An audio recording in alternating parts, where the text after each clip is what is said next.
नमस्कार दोस्तों, स्वागत है एक बार फिर से आप सभी लोगों का कण्वा नगरी लाइव में और साथ ही साथ मेरा फेसबुक पे पेज है जनता की आवाज़। और दोस्तों यूँ तो मैं लगातार कोटद्वार की खबरों से आपको रूबरू करवाता हूँ और आज एक प्रयास मैं आपसे करूँगा कि कोटद्वार की कुछ 4-5 जगहों को चिन्हित कर मैं वो आपको दिखाने का प्रयास करूँगा। तो आप लोग पूरा वीडियो देखिएगा और कमेंट करके ज़रूर राय दीजिएगा। और इस समय जहाँ हम खड़े हैं यह कोढ़िया बैरियर इसको कहा जाता है और जैसा कोटद्वार को कहा जाता है कि गढ़वाल का प्रवेश द्वार है, तो कोढ़िया बैरियर से ही हमारा जो है कोटद्वार शुरू होता है, उत्तराखंड शुरू होता है। अगर इस साइड देखेंगे तो ये यूपी है और इधर फिर हम जैसे ही हम आएंगे तो यहाँ पर कोढ़िया बैरियर है और यहाँ पर बहुत सारे बैरियर हैं, जैसे पुलिस का है यहाँ पर और यह उसका वन विभाग का बैरियर यहाँ पर है और बहुत सारे बैरियर हैं, जैसे कृषि मंडी समिति का बैरियर यहाँ पर है और भी ज़्यादा विभाग के बैरियर यहाँ पर है। और किस प्रकार से यहाँ पर गाड़ियाँ रुकती है, गाड़ियाँ आती है, लेकिन वो तो है ही। आप किस प्रकार से यहाँ पर, जैसे अगर मैं कहूँ कि कोटद्वार का भ्रष्टाचार का अड्डा ये भी एक बहुत बड़ा है और साथ ही साथ तहसील तो है ही, आप जानते ही हैं। और यहाँ पर जैसे कि कोटद्वार में जो आने वाले लोग हैं, मेरा मानना ये है कि यहाँ पर एक रिसेप्शन सेंटर होना चाहिए, जिससे कि हमें यहाँ से पता चल सके कि हम कोटद्वार या कोटद्वार के आसपास के क्षेत्र क्या क्या क्षेत्र है यहाँ पर और कहाँ कहाँ हमने घूमना चाहिए। पूरा यहाँ पर एक बोर्ड होना चाहिए जिससे कि, और रिसेप्शन सेंटर होना चाहिए पर्टिकुलर यहाँ पर, और उससे हमें ये दिखाया जाए कि यार हम कहाँ घूम सकते हैं। सिद्धबली मंदिर हम जा सकते हैं, लैंसडाउन हम जा सकते हैं, कण्वाश्रम हम जा सकते हैं, चरेक हम जा सकते हैं और जो दूसरी जगह हैं वहाँ पर हम जा सकते हैं। ये ताड़केश्वर वाली जो बेल्ट है वहाँ पर हम जा सकते हैं। यहाँ पर पर्टिकुलर एक रिसेप्शन सेंटर होना चाहिए। 1 से 2 लोग यहाँ पर अगर आप अपॉइंट कर सकते हैं, 10 से 12-15 हज़ार रुपये के भी 2 आप जैसे जिनको हम गाइड भी कह सकते हैं, अगर उस प्रकार से यहाँ पर जैसे गाड़ियाँ आती है रुकती है उनसे बात करके उनको बताया जाए कि पर्यटन को हम इस प्रकार से बढ़ावा दे सकते हैं, इधर जगह है और काम किया जा सकता है और काम करना अगर चाहे तो क्यों नहीं काम हो सकते हैं। और काम करने का जो इच्छा शक्ति है वो होनी चाहिए, काम क्यों नहीं हो सकते हैं। और ये बैरियर है यहाँ पर होना चाहिए। और जैसा आप सभी जानते हैं कि उत्तराखंड जो है एक पर्यटक प्रदेश है, पर्यटन की अपार संभावनाएं भी यहाँ पर हैं। कण्वाश्रम को हम उस प्रकार से नहीं बना पाए जिस प्रकार से हमें बनाना चाहिए। और साथ ही साथ ये लैंसडाउन वाली रोड है, चरेक वाली बेल्ट पे आप चले जाइए, चरेक बहुत खूबसूरत है, वहाँ पर आप जा सकते हैं। लैंसडाउन आप जा सकते हैं, साथ ही साथ आप रिखणी खाल वाले जो ताड़केश्वर है वहाँ पर आप जा सकते हैं। तो आज 4-5 जगह मैं कोटद्वार के दिखाने का आपको प्रयास करूंगा और मेरा सबसे पहला बस यही कहना है कि यहाँ पर एक रिसेप्शन सेंटर होना चाहिए, जिससे कि बहुत सारे लोग कमेंट्स ये भी करते थे कि कोटद्वार में CNG पंप होना चाहिए। और जब अभी मैंने 2-3 पंप मालिकों से बात की तो उनका कहना था कि जल्द ही कोटद्वार में CNG पंप भी आने वाला है। तो चलिए आगे बढ़ते हैं और 5-6 जगह दिखाने का मैं आपको प्रयास करूँगा। कमेंट करके अपनी राय ज़रूर दीजिएगा, वीडियो को शेयर भी कीजिएगा।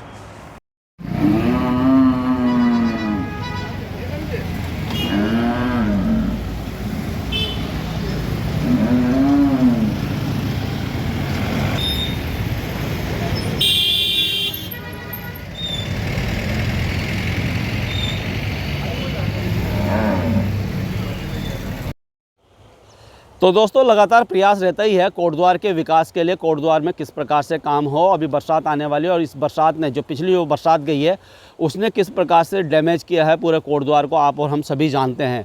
अभी मैं खड़ा हूँ, आपको मैं बता दूँ कि ये सिद्धबली मंदिर का पुल है और ये बहुत ही मुख्य रास्ता भी है और सिद्धबली मंदिर के लिए यही एकमात्र रास्ता है जहाँ से लोग, बहुत बड़ी संख्या में लोग जाते हैं।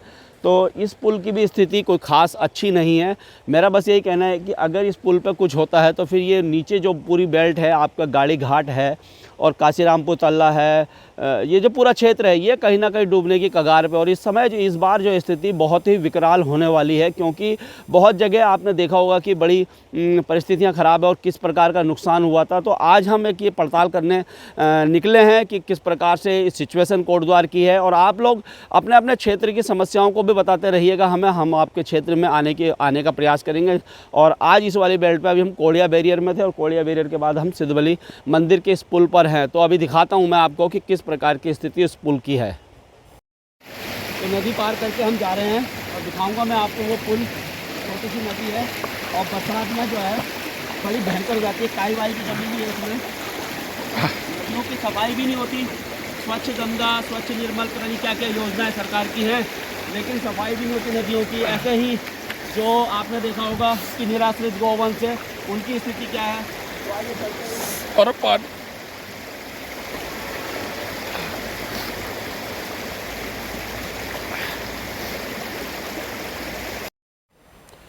तो दोस्तों आए हैं आपको भी आगाह करने और जनप्रतिनिधियों को भी आगाह करने और जितनी जो प्रशासन है, जो अधिकारी हैं, उनको भी आगाह करने कि समय से इन चीज़ों पे काम हो, अन्यथा जो है परिणाम इसके जो है बहुत बड़े होने वाले हैं, बड़े ख़तरनाक परिणाम होने वाले हैं। सिद्धबली मंदिर के ठीक नीचे जो पास जो पुल है, मुख्य पुल है, उस पर हम खड़े हैं, उसके नीचे बिल्कुल मैं आज खड़ा हूँ और समय निकाल के हम भी आए हैं और दिखा देता हूँ मैं आपको कि सबसे पहले जो ये मुख्य जो पिलर है, जो बिल्कुल बीच में जो पिलर है, बीच वाला जो पिलर है, आइए वो दिखा देते हैं आपको कि किस प्रकार की स्थिति है। देखिए खोखला हो चुका है, यहाँ पर आइएगा, ये पुश्ते इन्होंने बनाए हैं लेकिन इसमें उस प्रकार से अभी काम नहीं हुआ। यहाँ देख सकते हैं ये खोखला हो गया है, ये बिल्कुल ये देखिएगा आप, ये खोखला हो चुका है यहाँ पर। इधर आइए, इधर भी दिखाता हूँ मैं आपको, इधर से भी ये खोखला ये पूरा हो चुका है। कुछ थोड़ा बहुत इन्होंने सीमेंट वेमेंट इसमें डाला है और ये खोखला हो चुका है। तो कितने आगे परिणाम ख़तरनाक हो सकते हैं। और अब की बार मैं आपको बता दूं, अगर सही से काम नहीं हुआ और समय पे काम नहीं हुआ तो आज भी मौसम आप देख ही रहे हैं कोटद्वार का किस प्रकार से, कभी धूप निकल रही है, कभी छाएँ हैं, ऐसा लग रहा है कि बारिश वाला मौसम ये लग रहा है। तो यहाँ तो थोड़ा सा इधर इन्होंने किया है लेकिन उधर उन्होंने इसी प्रकार से काम कर दिया है। तो मुझे लग रहा है कि शायद इसमें कुछ ठेकेदारी की भी जो है कारस्तानी मुझे दिखाई दे रही है कि कहीं कहीं तो थोड़ा सीमेंट उसने लगा दिया है लेकिन कहीं कहीं सीमेंट नहीं लगाया है। तो ये देखिएगा, ये पूरा है और आप देख सकते हैं उधर सिद्धबली मंदिर है वहाँ पर। और उस साइड भी दिखाएंगे तो अगर उस साइड भी दिखाएंगे हम तो बारिश ने जो है और पानी ने, बाढ़ ने, बरसात ने उस साइड भी कटाव कर दिया है और अब की बार वो वाला पिलर भी जो है डैमेज हो जाएगा। और इस पिलर पे तो बहुत ही ज़्यादा खतरे के बादल मंडरा रहे हैं, वो मैं आपको दिखा ही रहा हूँ कि किस प्रकार से स्थिति है। और ये बहुत ही महत्वपूर्ण पुल है ये, ऐसा नहीं कि कोई ये पुल जो है ये महत्वपूर्ण पुल है। अगर इसमें कुछ होता है, ये पुल गिरता है तो आप लगा लीजिए कि पूरा गाड़ी घाट, स्टेडियम, काशीरामपुर तल्ला, इवन लाल पानी का भी कुछ क्षेत्र मुझे लगा कि बह जाएगा। और ये जो बातें हो रही है कोई मजाक में नहीं हो रही, मैं मजाक नहीं कर रहा हूँ और कि बिल्कुल इसको सीरियस लेने की आवश्यकता है। आने वाले समय में बहुत गंभीर परिणाम इसके भुगतने पड़ सकते हैं हम सभी लोगों को। और मैं खुद काशीरामपुर तल्ला में रहता हूँ और इस बार जब बारिश हुई थी तो मैं खुद सोच रहा था यार कि कहीं रात को मुझे भी डर लग रहा था रात को। और ये देखिएगा आप, यहाँ पर इस वाले उस पिलर से हम आए हैं अब इस पिलर पे, तो यहाँ देखिएगा आप, ये बिल्कुल खोखला हो चुका है, ये खोखला हो चुका है। ये स्थिति आपको मैं दिखाने की ग्राउंड जीरो से प्रयास कर रहा हूँ। ये देखिएगा, इसमें जितने भी अधिकारी हैं उनको मेरा कहना है और जनप्रतिनिधियों से भी कहना है कि काम कीजिए। और सिद्धबली मंदिर में तो लाखों श्रद्धालु आते ही हैं, आप जानते ही हैं। और उसके साथ साथ ये पूरे क्षेत्र को भी कवर करता है। उस साइड हम देखेंगे, अगर इसकी उस साइड देखेंगे तो वो भी पूरा नुकसान, वहाँ पर जो पार्क बनाया उसका भी रखरखाव ढंग से होता नहीं है, वहाँ पर भी बहुत गंदगी फैली हुई है। और पार्क के जो बिल्कुल उसकी जो बाउंड्री है उसको भी डैमेज इसने किया हुआ है। तो ये स्थिति यहाँ पर है सिद्धबली मंदिर में। मैं आया था और काफ़ी दिनों से मैं सोच रहा था कि आपको ये जो सिद्धबली मंदिर है इसकी स्थिति से, मंदिर का जो पुल है इसकी स्थिति से आपको अवगत कराऊं। और पानी बहुत ज़्यादा होता था, आज थोड़ा सा हम नदी वदी पार करके आए हैं तो दिखा रहे हैं आपको। उस साइड दिखाइए ज़रा कि किस प्रकार की स्थिति है। वो देखिए पार्क है वहाँ पर और पूरा उधर आगे वन विभाग का शायद गेस्ट हाउस भी है और वहाँ पर भी बहुत सारा मलबा वहाँ चला गया था इस बार और बहुत बुरी स्थितियाँ इस बार हुई थी। और इस बार क्या होगा ये कहा नहीं जा सकता, बहुत बुरी स्थिति है। और पूरी देखिए वहाँ से वो जो पार्क वाली स्थिति है पूरा उसने उसको डैमेज किया हुआ है, पूरा नुकसान वहाँ पर किया हुआ है। और अगर इस बार इन पुलों पर काम नहीं किया गया, अभी भी लगभग मुझे लग रहा है कि 1 आध महीने का समय है, क्योंकि फिर आचार संहिता लग जानी है। और 26 करोड़ रुपए मालन पुल के लिए सैंक्शन हुए हैं, उस पर काम होगा। चलिए वो तो आचार संहिता से पहले हो गया है, उस पर काम हो जाएगा। लेकिन साथ ही साथ ये जो पूरा क्षेत्र है यहाँ की स्थिति भी कम विकराल नहीं है।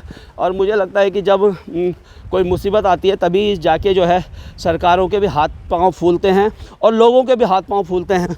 उसी समय थोड़ी सी हमारे कोटद्वार की त्रासदी ये भी है तो इधर आए हैं हम, आइए इधर से दिखाते हैं हमें आपको कि किस प्रकार से ये खोखला हो चुका है ये वाला पुल। और ये कोई मैं हवाई बातें नहीं आपसे कर रहा हूँ, ये बिल्कुल ग्राउंड से मैं आपको स्थिति दिखा रहा हूँ कि किस प्रकार से ये उस साइड देखेंगे आप तो उस साइड भी धीरे धीरे खोखला होते जा रहा है।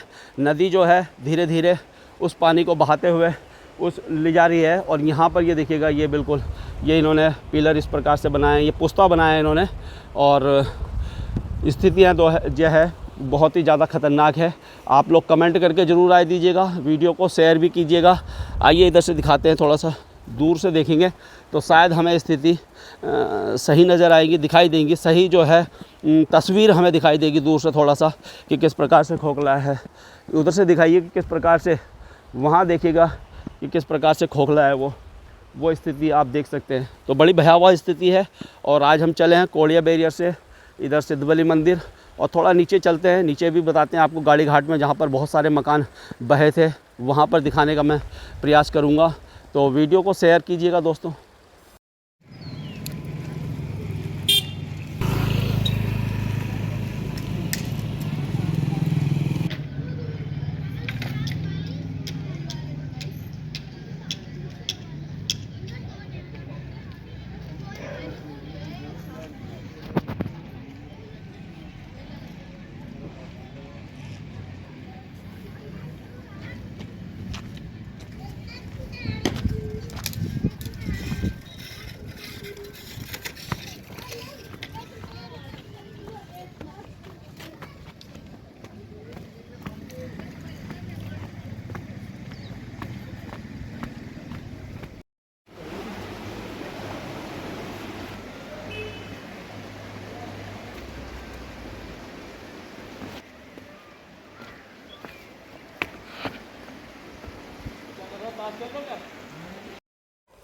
सिद्धबली मंदिर के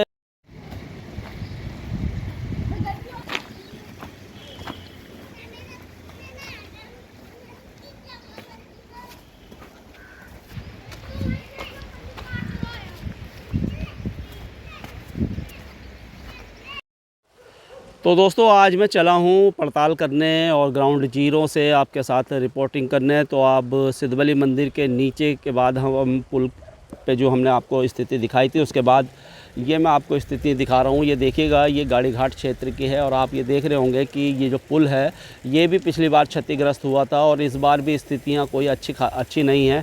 ये जितने मकान हैं ये सारे मकान ढहे थे। अब ये लोग कहाँ रह रहे हैं, क्या रह रहे हैं, मुझे इसके बारे में नहीं पता, लेकिन मैं आपको बता रहा हूँ इनको तो नुकसान है ही इस बरसात में। और देख सकते हैं आपकी किस प्रकार की स्थिति मकान की आप लगातार देख सकते हैं। ये तस्वीरें मैं आपको दिखा रहा हूँ कि किस प्रकार से ये तस्वीरें हैं गाड़ी घाट क्षेत्र की, जहाँ पर पिछली बार जो है बाढ़ आई थी। बाढ़ के कारण किस प्रकार की स्थितियां हुई थी, 10 से 15 मकान यहां पर ढहे थे और वो लोग फिर कहां पर शिफ्ट हुए हैं ये मुझे नहीं पता। लेकिन मैं आपको सिर्फ ये चेताना चाहता हूं, ये बताना चाहता हूं आपको इस वीडियो के माध्यम से कि अगर इस बार बारिश होती है तो ये लोगों पे तो खतरे के बादल मंडरा ही रहे हैं। साथ ही साथ मैं आपको बता दूं कि जो स्टेडियम है वो पूरा इस बार कहीं ना कहीं इस बार वो बह जाना है और साथ ही साथ काशीरामपुर तल्ला भी जो है खतरे की चपेट में आएगा। आप देख सकते हैं यहाँ पर सुरक्षा दीवार होनी चाहिए लेकिन सुरक्षा दीवार यहाँ पर नहीं है। इससे इनको ही नुकसान नहीं है, इससे बहुत सारे लोगों को नुकसान है। सिद्धबली मंदिर के नीचे जो पुल की जो स्थिति है उससे मैंने आपको अवगत कराया। और अब ये देखिएगा आप, ये गाड़ी घाट का क्षेत्र है, यहाँ पर भी ये जो स्थितियाँ हैं देखिए किस प्रकार से बनी हुई है। ये बिल्कुल तस्वीरें मैं आपको दिखा रहा हूँ। आज हम चले थे, हमने सोचा यार चलो आपको ग्राउंड जीरो से दिखाते हैं, कुछ दिखाते हैं कोटद्वार की स्थितियाँ किस प्रकार है, बारिश के बाद किस प्रकार की स्थितियाँ बनी हैं। और 2 से 3 महीने लगभग हो गए हैं और अभी फरवरी चल रही है, फिर मार्च, अप्रैल, मई, ये 3 महीने हमारे पास हैं। 3 महीने में हम किस प्रकार से इन पर काम कर सकते हैं ये देखने वाली बात होगी। और इस समय यहाँ पर बहुत बड़ी सुरक्षा दीवार की आवश्यकता है, वो बहुत ज़रूरी भी है और इन लोगों पे खतरे के बादल मंडरा रहे हैं। साथ ही साथ मैं आपको जैसा बता रहा हूँ कि काशीरामपुर तल्ला और जो स्टेडियम है जहाँ पर बच्चे खेलते हैं वो उस पर भी जो है खतरे के बादल मंडरा रहे हैं। स्थितियाँ आप देख ही सकते हैं किस प्रकार की स्थितियाँ, ये पूरी यहाँ पर, ये पूरा यहाँ पर जो है कहीं ना कहीं सुरक्षा दीवार चाहिए, और अभी तक मुझे नहीं लग रहा कि यहाँ पर कुछ सुरक्षा दीवार या मकान, ज़रा जूम करके दिखाइए किस प्रकार से बड़े बड़े मकान ध्वस्त हुए हैं। कुछ तो लोगों की भी कमियां हैं कि वो नदी के किनारे बसे हुए हैं। इस पर हमें सोचने की भी आवश्यकता है, हमें अपने आप भी इस पर काम करने की आवश्यकता है। सोचना चाहिए कि हम इस प्रकार से नदियों के किनारे ना बसें, क्योंकि नदी जो है कभी भी अपना जो मुँह लेती है नदी जो है वह। और कभी अगर आप पुराने होंगे तो काशीरामपुर तल्ला में अगर आप रहते होंगे तो कहाँ तक नदी थी, और लोगों ने भी अपने मकान इसी प्रकार से बनाए हैं। तो इनको भी सोचना चाहिए, और साथ ही साथ प्रशासन को भी सोचना चाहिए, यहाँ जनप्रतिनिधियों को भी सोचना चाहिए कि इनके कारण उन लोगों को नुकसान हो रहा है जिन्होंने जो है बहुत अच्छे से अपने मकान बनाए हैं, खून पसीने की कमाई से उन्होंने मकान बनाए हैं, उनके लिए भी कम से कम कुछ ना कुछ सोचने की आवश्यकता है। आप देख सकते हैं कि यहाँ पर पूरी जो है सुरक्षा दीवार की आवश्यकता है, और ये मकान पूरे इस बार ध्वस्त हो चुके हैं। ये सारे जितने भी नदी के किनारे ये मकान है पूरे ध्वस्त हो चुके हैं। यहाँ पर एक सुरक्षा दीवार की आवश्यकता है। तो ये ग्राउंड रिपोर्ट मैं आपके लिए लेकर आया था, और आप लोग कमेंट करके ज़रूर राय दीजिएगा, और साथ ही साथ वीडियो पे जो है शेयर भी कीजिएगा, वीडियो को कमेंट भी कीजिएगा, लाइक भी कीजिएगा। चैनल पे नए हैं तो चैनल को सब्सक्राइब कर दीजिएगा। पेज पे हैं अगर आप तो पेज को फॉलो भी कीजिएगा। तब तक के लिए दोस्तों धन्यवाद। जय हिंद, जय भारत, जय उत्तराखंड।